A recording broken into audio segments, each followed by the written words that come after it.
Collector speak എത്തിയില്ലേ? Sir. ആ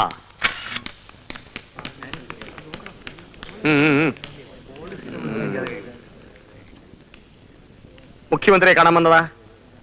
അല്ല, ഞങ്ങളുടെ നേതാവ് വരുന്നുണ്ട്. ആ ചാക്കുണ്ണി ഗ്രൂപ്പ് വരാണല്ലേ? ഇന്ന് നിങ്ങളുടെ ഗ്രൂപ്പ് മീറ്റിംഗ് ഇവിടെ ഉണ്ടല്ലേ? ഇന്റലിജൻസ് റിപ്പോർട്ട് കിട്ടി. നിങ്ങൾ ആരാ? I am Saleem. വാ, ക്വാക്ക സലീം. അതെ, തന്നെ. മനസ്സിലായില്ലേ? മുഖ്യമന്ത്രിയുടെ മടിച്ചില്ലേ? എന്ത് ചീലയാണെന്ന് വിശദീകരിക്കണമെന്നില്ല, അത് അദ്ദേഹത്തിന് അറിയാം. അതിരിക്കട്ടെ. ഇനിയാ നിങ്ങളുടെ നേതാവിന്റെ മോണരോഗം എങ്ങനെയുണ്ട്? മോണരോഗം? അല്ല, മോണ പഴുത്ത് വായനാറ്റം കാരണം കുറച്ചു നാളത്തേക്ക് അദ്ദേഹം വായ തുറക്കുന്നില്ല എന്ന് പത്രത്തിൽ വായിച്ചു. മൗനവ്രതമാ? വാ തുറക്കുമ്പോ അതും പത്രത്തിൽ വരും. ഉവ്വല്ലോ. നിന്റെയൊക്കെ നേതാവിന്റെ വായ അടഞ്ഞ വാർത്ത, വാ തുറന്ന വാർത്ത, പെണ്ണ് കെട്ടിയ വാർത്ത, കുട്ടി ഉണ്ടായ വാർത്ത, മാമോദിസ മുക്കിയ വാർത്ത, പച്ചക്കറി മാത്രം തിന്ന വാർത്ത, തിന്നില്ലെങ്കിൽ വാർത്ത, മുട്ടയും മട്ടന് തിന്ന വാർത്ത, തിന്നില്ലെങ്കിൽ വാർത്ത, അജീർണം പിടിച്ച് 4 പേരെ വൈറ്റ് ചെയ്ത് പോയ അതും 6 കോളം വാർത്തയാവുമല്ലോ. പിടിച്ച് തള്ളുണ്ടോ? ഇവിടെ ഇൻസ്പെക്ടർ നോക്ക്. Hello hello hello. അതല്ല, എന്താ? CM എത്തി. ഓ, CM എത്തി. ഇന്ന് നേരത്തെ എത്തിയോ? കല്ലിടിയിലൊന്നും ഇല്ലായിരിക്കും. നമസ്കാരം ഉണ്ടേ. വേണ്ട വേണ്ട, ഞാൻ തുറക്കാം. ഇറങ്ങിയാട്ടെ മക്കളെ. സലീം നേരത്തേക്ക് എത്തിയോ? എന്നാട്ടെ. മോൻ ഇന്ന് വല്ലാത്ത ഭാരം ചേച്ചി. ഇന്ന് എന്താ കഴിച്ചത്? ഇത്തിരി കോംപ്ലക്സ്. അയ്യോ. ഡോ, താൻ മാക്കായാണോ? മാക്ക മാർക്സിസ്റ്റ് കമ്മ്യൂണിസ്റ്റ് ആണോന്ന്? അല്ല സർ. പിന്നെന്താ മുഖ്യമന്ത്രി പാസ് ചെയ്തപ്പോ കൊളമ്പ് ദിനം വന്ന പശുവിനെ പോലെ ഒരു തളന്തം ചവിട്ട് ഇങ്ങനെയാണോ സല്യൂട്ട് ചെയ്യുന്നത്? Sorry sir. എടോ, സർക്കാരിൽ നിന്ന് തനിക്കൊക്കെ വർഷാവർഷം പുത്തൻ ബൂട്ട്സ് മേടിച്ചിരുന്നില്ലേ? ഓ സർ. എന്നാലൊന്ന് ആഞ്ഞു ചവിട്ടിക്ക്. ഈ ഗസ്റ്റ് ഹൗസ് കിടക്കണം. സാർ അത് ചവിട്ടണോ?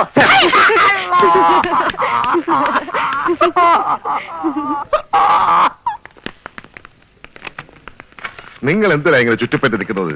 എനിക്കൊന്നും പറയാനില്ല കുഞ്ഞുങ്ങളെ.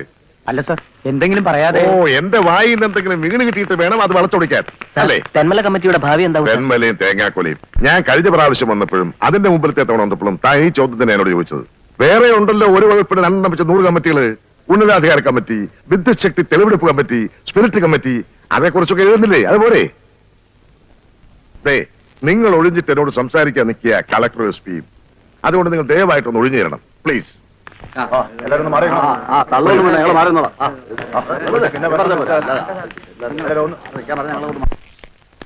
കൊച്ചുമോനെയും കൂട്ടി 2 ദിവസം ഭജനമിരിക്കാമെന്ന് വെച്ച് ഗുരുവായൂർ ചെന്നപ്പോ അവിടെയും സൗകര്യം തരില്ല കുറെ പത്രക്കാര്. നിങ്ങൾ ഇരിക്കൂ.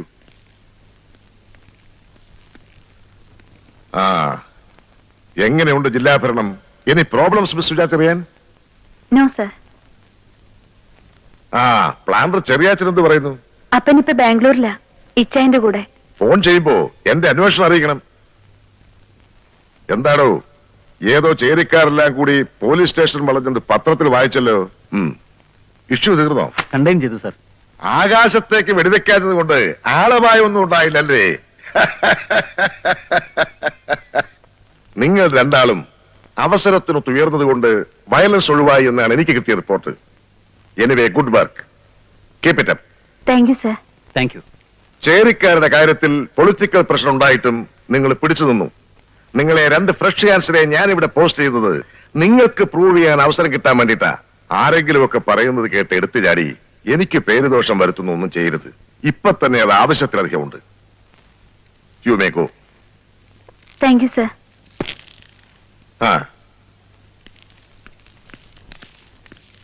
നമസ്കാരം. നമസ്കാരം. നമസ്കാരം. ഇരിക്കണം. എന്താണ് മൂർശങ്കം? എന്താ ഉദ്ദേശം? കളിയൊക്കെയാണോ? അല്ലേ, നിങ്ങൾ പറഞ്ഞതനുസരിച്ച് ഞാൻ എന്റെ ശൈലി ഒന്ന് മാറ്റി നോക്കിയതാണേ. ഞങ്ങളോടുള്ള സമീപനത്തിന്റെ ശൈലി മാറണമെന്നാ പറഞ്ഞത്. കൊള്ളാം. അതായത് ഞാൻ ദേ ഇവിടെ 3 സിംഹാസനം ഇട്ട് നിന്നെയൊക്കെ ഇരുത്തണമെന്ന് അല്ലേ? അങ്ങയുടെ ഈ രീതിയിലുള്ള സംസാരമാ പ്രശ്നം. എടോ ഇംതിയാസേ, എന്റെ സംസാരമല്ല, വായും തെറിക്കുന്ന തുപ്പല് വരെ ഗംഗാജലമാണെന്ന് പറഞ്ഞ് നക്കി നടന്നവനല്ലേ നീയൊക്കെ? ഇടത്തിയാനെ, വലത്തിയാനെ, പീരിയാനെ. ഇനി ഞാനിവിടെ നിന്നോ, ഞാൻ ഇപ്പൊ വരാം. മുഖ്യമന്ത്രിയെ പോലെ തന്നെ പേരക്കിടാവും ഓരോരുത്തരെ ഒതുക്കി നിർത്താൻ. ഹായ് അങ്കിൾ, എത്ര നാളായി കണ്ടിട്ട്. വേണ്ട മക്കളെ, താഴെ ഇറങ്ങ്. നിന്റെ അച്ഛനെ ഇവന്മാരും 3 പേരും കൂടെ പൊക്കി തലേ കയറ്റി വെച്ചിട്ട് ടപ്പോ ഒന്ന് താഴെ കിട്ട് കളഞ്ഞു. ഒരു ഇടിവിട്ട് കൊണ്ടവരായിപ്പോയി. എടോ, അവനെ താഴെ ഇറക്കി നിർത്തണോ. ഇനി ഒരു ഇടിവെട്ട് താങ്ങാനുള്ള ത്രാണി എനിക്കില്ല. വയസ്സായി പോയി. അങ്കിൾ ഇതിലും ഭേദം പിച്ച എടുക്കാൻ പോയാ മതിയായിരുന്നു. താനൊക്കെ കോക്കസ് കോക്കസ് എന്നും പറഞ്ഞ് നാടതികളെ പറഞ്ഞു നടന്നിട്ട് എന്റെ കൊച്ചിനിപ്പോ പള്ളിക്കൂടത്തിൽ പോകാൻ പറ്റാത്ത ഗതികേടില്ല. കൂടെ പഠിക്കുന്ന പിള്ളേര് കാക്കക്കൂട്ടം പോലെ കോക്കസ് കോക്കസ് എന്നും പറഞ്ഞാ വിളിക്കുന്നത്. ദേ മതി, ലാളിച്ചതൊക്കെ മതി. മക്കളെ, നീ അകത്ത് പോ. മക്കളെ, അങ്കിളന്മാർക്ക് ടാറ്റാ പറ. ഇനി ചിലപ്പോ ഇവരെ കാണാൻ കിട്ടിയെന്ന് വരില്ല, നാട് വിടും. ഇനി നമുക്ക് ആന കളിക്കാം. വേണ്ട, ഇനി നമുക്ക് ഗ്രൂപ്പ് കളിക്കാം. ഞാൻ എ ഗ്രൂപ്പ്, മോൻ ബി ഗ്രൂപ്പ്. ചതിയന്മാര്. നേതാവേ, ഇന്നത്തെ ഈ സ്ഥാനവും വിലയും ഒക്കെ ഞങ്ങൾ ഉണ്ടാക്കി തന്നതാ. അത് മറന്ന് സംസാരിക്കരുത്. എടോ ബാഹുലയാ, അപ്പൻ അമ്മയെ താലി കെട്ടിയപ്പോ പുറകിൽ നിന്ന് മാലയുടെ കൊളുത്തിട്ട് കൊടുത്ത് ഞങ്ങളാണെന്ന് ചില മക്കൾ അവകാശപ്പെടാറുണ്ട്. സഭ്യമായ ഭാഷയിൽ പറഞ്ഞാൽ ഇപ്പൊ നിങ്ങൾ ഈ ചെയ്യുന്നതും അത് തന്നെയാ. സ്വന്തം രക്തത്തിൽ പിറന്നതും കൂട്ടി 4 ആൺമക്കളുണ്ടെന്ന് അഭിമാനിച്ചിട്ടുണ്ട് ഞാൻ. എന്റെ പുക കണ്ടിട്ട് മതിയായിരുന്നല്ലോ ഈ ചതിയെല്ലാം. ഒരു ആദർശത്തിന്റെ പേരില ഞങ്ങൾ ഈ സ്റ്റാൻഡ് എടുത്തത്. എന്താദർശം? പെമ്പർന്നവർക്ക് പിൻവാതിൽ കൂടി ഉദ്യോഗം ആവശ്യം കൊടുത്തതോ? അതോ കണ്ടവന്റെ ഭാര്യയെ തട്ടിക്കൊണ്ടുവന്ന് കൂടെ പൊറപ്പിച്ചതോ? അതോ ഞാനറിയാതെ ഡൽഹിയിൽ പോയി രഹസ്യകാമുക്ക് അസംബ്ലി സീറ്റ് വാങ്ങിച്ചു കൊടുത്തതോ?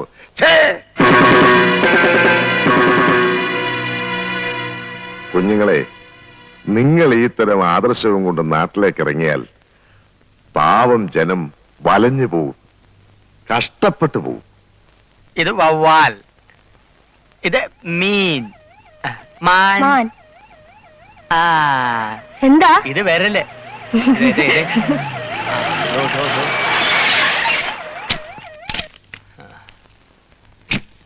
ഇങ്ങോട്ട് പറയുന്നേ. ഒരാഴ്ചയായി കാണാനില്ലല്ലോ. കല്ലിടലും ശിലാസ്ഥാപനവും ഒക്കെ കഴിഞ്ഞോ? അകത്തോട്ട് കയറി ചെല്ലേ, ജോലിച്ചിരിക്കുവാ. തീക്കനല്ലോ. അല്ല, മുഖ്യൻ.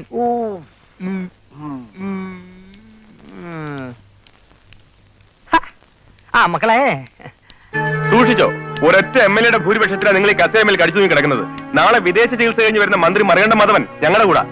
ഞങ്ങൾ അയാളെ വെച്ച് കളിക്കും. കളിപ്പിച്ച് കുളിപ്പിച്ച് കിടത്താതിരുന്നാ മതി. ഇറങ്ങി പോടോ.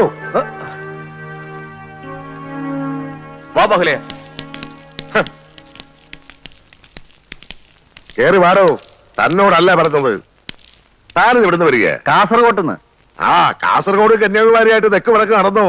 എവിടെ ചെന്നാലും നാട്ടുകാർക്ക് പരാതിയാ തന്റെ വകുപ്പിനെ കുറിച്ച്. അത് ഞാൻ താനൊരു മണ്ടനാ എന്ന് സർവരും പറഞ്ഞിട്ടും തന്നെ മന്ത്രിയാക്കാൻ നേരത്തെ ഞാനത് ചെവിക്കൊണ്ടില്ല. ഇങ്ങനെ ഒരു തിരുമണ്ടനാണെന്ന് മനസ്സിലാകാതെ പോയ ഞാനും നാട്ടുകാരുടെ മുമ്പിൽ മണ്ടനായി പോയല്ലോടൂ. അതല്ല ഞാൻ. വേണ്ട, ഇനി വകുപ്പിന്റെ പേരുദോഷം മാറ്റിയിട്ട് എന്നെ വന്ന് കണ്ടാ മതി. അദ്ദേഹത്തെ തെറിയും പറഞ്ഞ് പത്രപ്രസ്താവനയും നടത്തി നടന്നിരുന്ന നിങ്ങളെ തൂക്കിയെടുത്ത് അദ്ദേഹത്തിന്റെ കാലിൽ കൊണ്ടിട്ട് സമസ്ത അപരാധം പറയിച്ചിട്ടാ നിങ്ങൾക്ക് ഈ മന്ത്രിസ്ഥാനം ഞാൻ മേടിച്ചു തന്നത്. എന്നിട്ട് എന്നെ കൂടി നാറ്റിച്ച് കളഞ്ഞല്ലോ ഒരുമാതിരി റേഷൻ ഇതുപോലെ. ഞാൻ എന്ത് ചെയ്തിട്ടാ ഈ പരാതി? താൻ ഒന്നും ചെയ്യുന്നില്ലെന്നാ പരാതി. ഞാൻ ആന്ധ്രായിൽ അരി ഇറക്കിയില്ലേ? ഇറക്കിയതൊക്കെ അങ്ങ് കയറ്റുകയും ചെയ്തില്ലേ. ഒരു 4 ദിവസം പട്ടിണി കിടന്ന് ശരീരം ഒന്ന് ക്ഷീണിപ്പിക്കും, ജനങ്ങളെ ബോധ്യപ്പെടുത്താനെങ്കിലും. എടോ, ഞാൻ ഇനിയിപ്പൊ എന്ത് ചെയ്യണോന്നാ? ഞാനല്ല, നമ്മൾ എന്ത് ചെയ്യണം? നമ്മൾ ചില മിന്നൽ പരിപാടികൾ ആവിഷ്കരിക്കണം. ഒറ്റയ്ക്ക് കിടന്ന് താൻ എന്തെങ്കിലും ചെയ്ത് കുളമാക്കരുത്. ഇനി മേലാൽ ജീരകവും വറ്റൽമുളകും മേടിക്കരുത് എന്നോട് ചോദിക്കാതെ. കരിഞ്ചന്തയ്ക്കും പൂഴ്ത്തിവെപ്പിനെതിരെ ഭക്ഷ്യമന്ത്രിയുടെ പൂഴിക്കടകൻ. പത്രങ്ങളിൽ പടം വരുന്നു, ഭക്ഷ്യവകുപ്പിന്റെ പ്രതിച്ഛായ നന്നാകുന്നു. ഓക്കേ?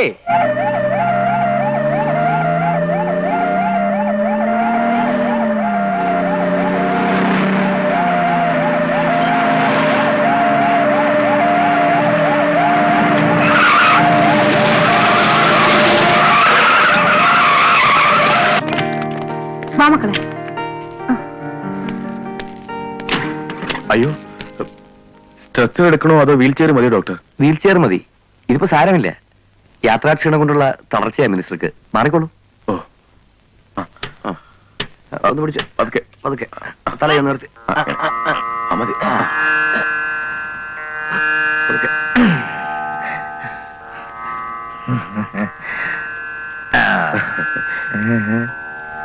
സൂക്ഷിച്ച്.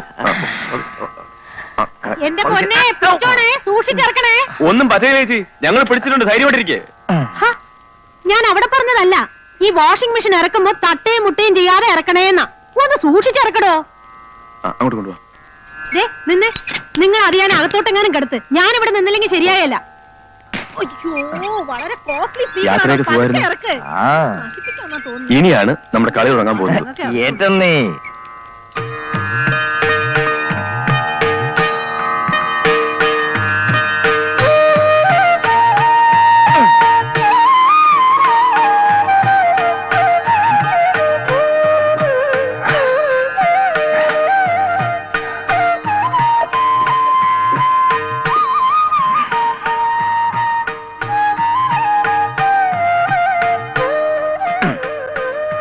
മുഖ്യമന്ത്രി ചികിത്സയ്ക്ക് പോയപ്പോഴും വന്നപ്പോഴും ഒക്കെ എത്രയാളാ എയർപോർട്ടിൽ കൂടിയത്? യാത്രയാക്കാൻ സ്വീകരിക്കാനും ഒക്കെ. ഞാനൊരു മന്ത്രിയല്ലേ. ചേട്ടൻ വിഷമിക്കാതെ. എന്നാലും ഞാൻ വന്നിറങ്ങിയപ്പോ ഒരു പട്ടി പോലും വന്നില്ല എന്നെ സ്വീകരിക്കാൻ. അതിന് ഞങ്ങൾ വന്നില്ല ചേട്ടാ. അതുപോലെ ഞാൻ നിങ്ങളുടെ കാര്യമല്ല പറഞ്ഞത്, മറ്റേ ഗ്രൂപ്പിലെ പട്ടികളുടെ കാര്യമാണ് ഞാൻ പറഞ്ഞത്. ചേട്ടാ, ഇത്രയൊക്കെ ആയ സ്ഥിതിക്ക് ഇനി മുഖ്യനുമായിട്ട് നമ്മൾ ഒത്തുപോകുന്ന യാതൊരു പ്രശ്നമില്ല. ഇല്ല, ഒരു 6-7 MLA-മാർ ഒരു കാലം അപ്പുറത്തും ഒരു കാലം ഇപ്പുറത്തുമായിട്ട് നിൽക്കുക. നമ്മൾ അവരെ വലിച്ച് ഇങ്ങോട്ടിടുന്നു, എന്നിട്ട് മുഖ്യനെ വലിച്ച് താഴെ ഇടുന്നു. ഓ, അത് വല്ലതും നടക്കുവോ? എനിക്കിത് കേൾക്കുമ്പോഴാ എന്റെ അരിശം വരുന്നത്. 2 കൈയും കൂട്ടിപ്പിടിച്ച് ഉച്ചക്കൊരെണ്ണം തന്നാലുണ്ടല്ലോ. ഞാനെന്ത് തീർന്നു? അത്ര തന്നെ. തമാശ കളിന്റെ പൊന്നി ചേട്ടാ. ഇനിയിപ്പോ ഗോവിന്ദ മേനോനെ ഇറക്കിയിട്ട് പകരം ചേട്ടനെ മുഖ്യമന്ത്രി ആക്കുന്നത് വരെ ഫൈറ്റ് ചെയ്യാനാ ഞങ്ങളുടെ തീരുമാനം. ഫൈറ്റ് ചെയ്യാനുള്ള ആരോഗ്യം എനിക്കില്ല. ഫൈറ്റ് ചെയ്യാൻ എന്തിനാ ആരോഗ്യം? അതിന് ചേച്ചിയില്ലേ കൂടെ? പിന്നെ ഞങ്ങളൊക്കെ ഉണ്ടല്ലോ. അയ്യോ, എനിക്ക് വയ്യ. നിങ്ങൾക്ക് ഇത്രയല്ലേ പറ്റിയുള്ളൂ മനുഷ്യ. ചികിത്സയും കഴിഞ്ഞ് വന്നപ്പോ ഒടിഞ്ഞു മടങ്ങിയിരുന്ന ഗോവിന്ദ മേനോൻ ഇപ്പൊ പയറ് പോലെയാ ഓടിപ്പാഞ്ഞ് നടക്കുന്നത്. അതെ, ചുമ്മാതല്ല. അങ്ങേര് 4 നേരം നീന്തിട്ടാ. ആഹാ, അങ്ങേര് നീന്തിയിട്ടാണെങ്കിൽ ഇങ്ങേരും നീന്തും. അയ്യോ,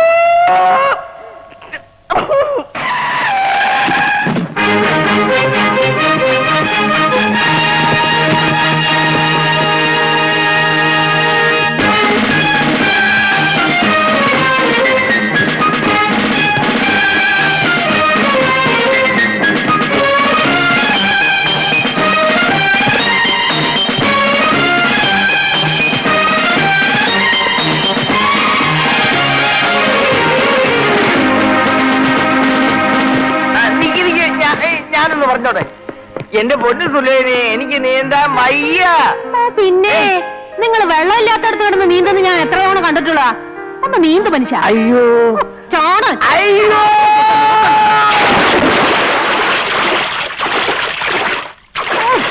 അവിടെ കിടന്ന് പടക്കാതെ നീന്തു മനുഷ്യ. അങ്ങനെ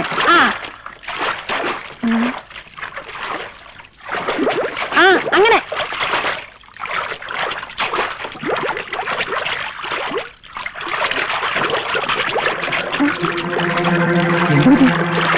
അയ്യോ, പോകുന്നില്ല. എനിക്ക് ഒന്ന് ഇറങ്ങി നോക്കണം. എന്ത് പറ്റിയെന്ന് അറിയില്ല. നോക്കിരിക്കാതെ ചാടോ. അങ്ങനെയാണ് അങ്ങേരെ രക്ഷിക്കണേ. അയ്യോ, എന്ത് പറ്റി ചേട്ടന്? അയ്യോ,